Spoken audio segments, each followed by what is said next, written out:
People, namaste. Welcome back to my channel.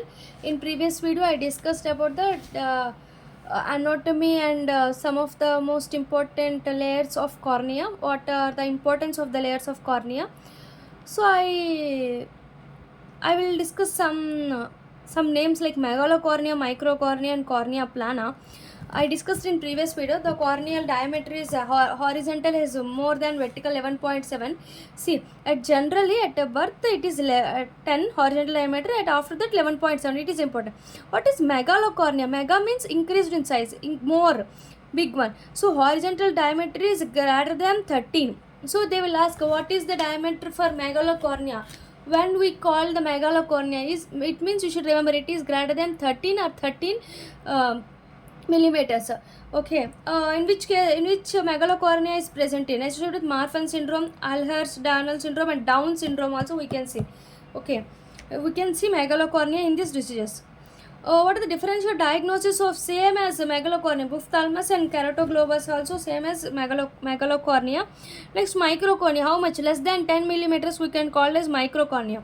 Microcornea is two types: nanophthalmos, microphthalmos. Nanophthalmos is very normally small eyeball. Abnormal small eyeball is microphthalmos. Okay, normal and abnormal, you should remember that, normal and abnormal, microphthalmos. Next, cornea plana. Cornea plana is normally bilateral compared to flat since birth. This cornea is flat since birth, they may be associated with microcornea. This most important point, cornea plana is marked with astigmatic refractive error. This one is important. Okay, three words are important.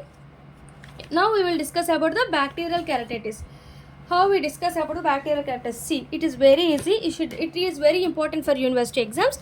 How you remember? I will discuss this bacterial keratitis in two videos. See, first of all, bacterial keratitis. Wait a minute. Bacterial keratitis. Okay. It is called as corneal ulcer. Bacterial corneal ulcer. Okay. How we remember? First, we should write in any question, we should write etiology. This bacterial etiology, how we divided on two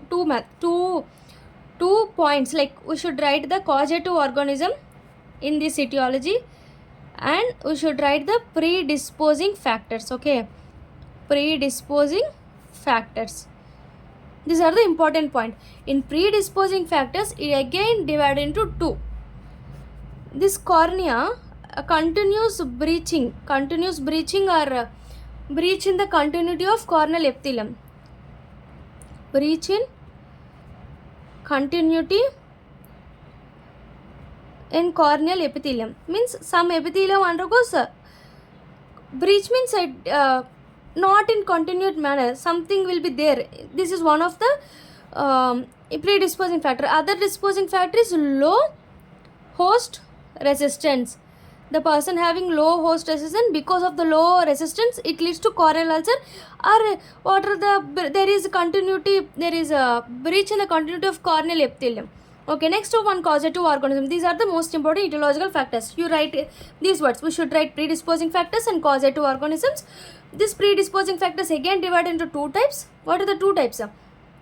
But there is a discontinuity, means breach in the continuity of the epithelium and low resistance.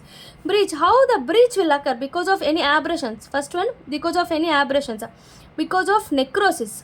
Okay, because of necrosis of cornea, because of any tropic changes, epithelial damage. Epithelial undergoes damage. How it undergoes damage? Because of any changes like tropic changes. Any tropic changes, aberrations, necrosis, because of any foreign body or any misdirected cilia, like trichiasis, misdirected cilia.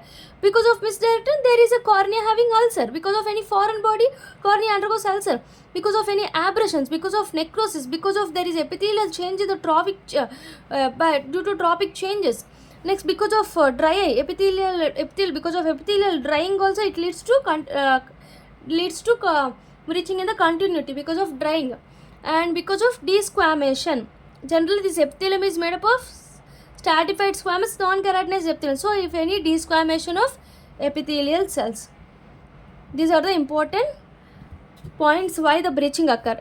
Because of any aberration, because of necrosis. In which cases necrosis can be seen? Necrosis can be seen in Keratomalaysia. Keratomalaysia. You remember, Keratomalaysia, it leads to necrosis. A tropical changes occurs because of in which disease? Neuroparalytic keratitis. Because of some keratitis leads to tropic changes. Next, foreign body means directed cilia. Epithelial drying means xerosis. Xerosis.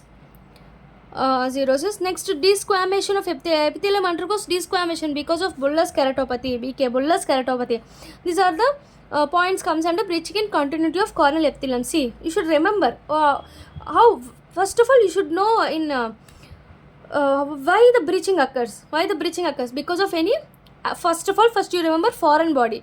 Because of misdirected cilia. Next, because of any aberration, because of necrosis. Necrosis means some examples why the necrosis in Keratomalaysia, the necrosis will occur. Next, because of desquamation of corneal epithelium. Why the cornea undergoes desquamation? Generally, it occurs in bullous keratopathy also. Okay. Next, epithelium. This epithelium undergoes drying. In example like xerosis or keratitis, some keratitis. Next, epithelial damage due by the tropic changes because of neuroparalytic keratitis. These are the some of the continuity of breaching occurs because of these factors. Next, some of the pathogens which can invade the intact corneal epithelium. This is the important point they will ask in bits. Pathogens invade the intact corneal epithelium. Corneal epithelium is present in an intact position. Intact corneal epithelium is present, but some organisms can invade into it. What are the type of organisms which can intact corneal epithelium?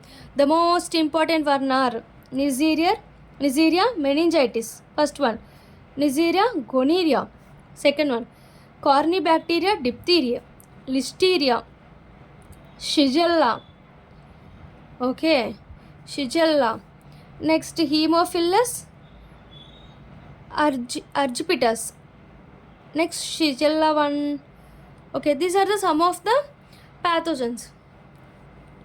Okay, how you remember this? Okay, how you remember this? Mnemonic is channels. C means Corynebacteria diphtheria. H means Haemophilus argyriticus. Next N. HA means total. Okay, N means Neisseria meningitis and Neisseria gonorrhea, all this. Next, Listeria. S means Shigella. These are the important bacteria. These are the pathogens which can invade in the intact corneal epithelium also. Okay, this is the important point they will ask in MCQs and PG exams also. You should remember these points. Next, why the host resistance decreases? Because of immune compromise, like persons like AIDS, any diabetes mellitus is present, the persons having diabetes mellitus, the person having using steroids which are oral or any systemic steroids. Because of this, the immunity will be decreased. No, it leads to decreased host resistance. Next, we should discuss about the causative organisms. Causative organisms are present like gram positive, gram negative, bacilli. Okay, all that present. Gram positive, gram negative, bacilli. Everything will cause the bacterial corneal ulcer.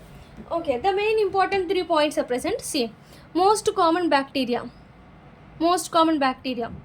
which causes this corneal ulcer. This is staph. Staphylococcus is the most common bacteria causes corneal ulcer. In all over the world, most common bacteria, but sometimes in India, pneumococcus. In India, most common in India is pneumococcus, but you should remember this. Most common is staphylococcus. Most common bacteria leads to corneal ulcer is staphylococcus. Most common because of corneal ulcer because of wearing of corneal lenses. Contact lenses. Because of contact lenses leads to corneal ulcer. It is called Pseudomonas. And another one is present after the LASIK surgery. There some because of atypical mycobacteriums are present now. Because of this leads to recurrence will occur because of some of the atypical mycobacteria. The most important 2 points in causative organisms, staph and the Pseudomonas only. You should remember because staph is the most common causes bacterial corneal ulcer. Next, Pseudomonas is because of wearing of contact lenses leads to pseudomonas.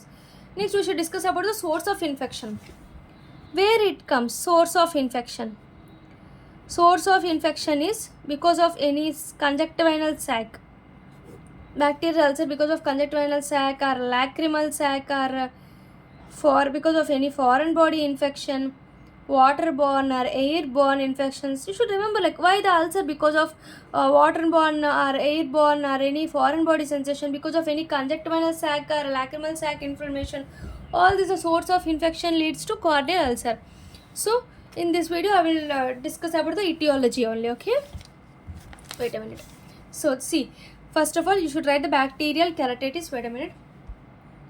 Bacterial keratitis called corneal ulcer. These are two factors like predisposing factors and causative organism. Predisposing factors means it leads to breaching in the continuity of the corneal epithelium. What are the factors? Corneal aberrations, foreign body, misleading of cilia, epithelial changes because of trophic changes. Xerosis means drying, epithelial drying, keratomalacia, necrosis. Next, what is this? Bullous keratopathy means desquamation of corneal epithelium cells. What are the pathogens which can invade the intact corneal ulcer? What are the pathogens? Channels means Corynebacteria diphtheria. H means Haemophilus aegypticus. Next, N means Neisseria gonorrhea, Neisseria meningitis. L means Listeria, S means Shigella. And the factor is low resistance. Low resistance because of systemic or topical steroids or oral steroids. Next, because of diabetes, because of any immune decreased persons, suppressants persons like AIDS, all this. Causative organism consists of both Coccus bacilli, bacteria, mycobacterium, non-TB, all this. Most common bacteria is Staphylococcus. In India, it is pneumococcus. You should remember when they given in bits. The most important one is Staphylococcus. Most common cause because of contact wearing ulcer is Pseudomonas. After the surgery, atypical mycobacterium leads to corneal ulcer. After the LASIK surgery, sometimes corneal ulcer sometimes corneal ulcer will occur because of this atypical mycobacteriums. Next, source of infection. Source of infections, where it comes because of any conjunctival sac infection, lacrimal sac, because of any foreign body, airborne, waterborne infections. All this leads to the corneal ulcer. Next, we should discuss about the pathogenesis of bacterial corneal ulcer. Thank you. Please subscribe my channel. Please support us. Thank you.